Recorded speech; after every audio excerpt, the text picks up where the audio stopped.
Hello everyone, in this video what we're going to be doing is we're going to be looking at the cin function. We already know what the cout function does. We're going to look at what the cin does. Okay, so for example, if I were to cout something, say I want to cout my name is. Okay, I'm going to cout this to the console, then you can easily see that if I run this program, it's going to show me my name is. Alright, however, if I actually wanted to put my name in it, alright, how would I do that?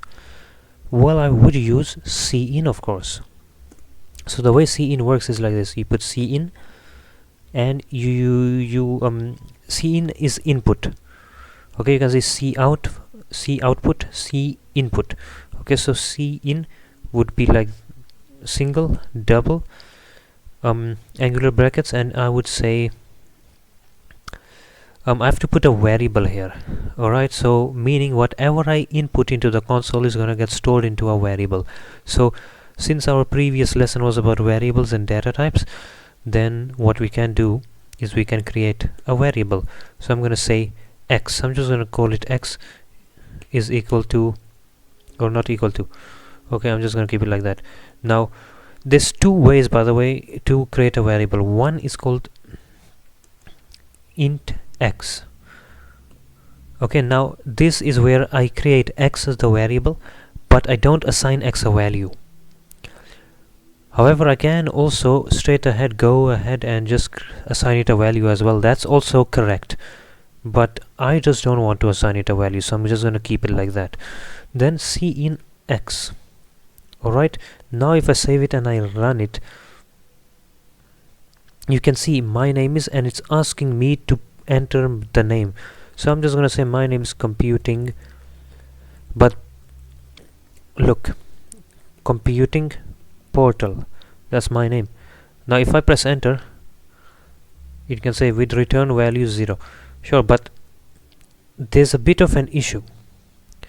But let's just cout x, and then we're gonna see if this actually picks it up. My name is computing. Let's just go. Okay, so it gives us a 0. Why is it giving us a 0?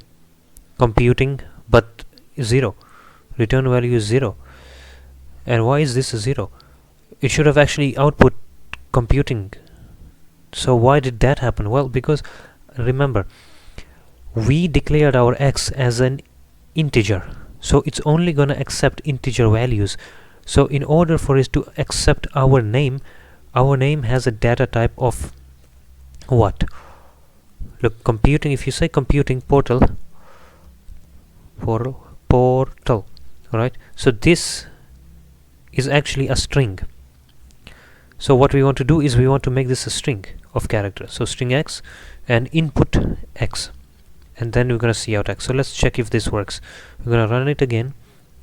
I'm gonna say zoom in, and we're going to say my name is computing portal, and if I did see, you can see it actually printed out computing. Why didn't it print out portal? Well, because it only accepts one word, which is the first word. So if I were to actually go into this and I'm going to say computing portal, then it's going to accept that. Alright, that's how it is. That's what basically cin does. If in order to get an entire line, you're going to have to use the getLine function. Alright, and that's for another video.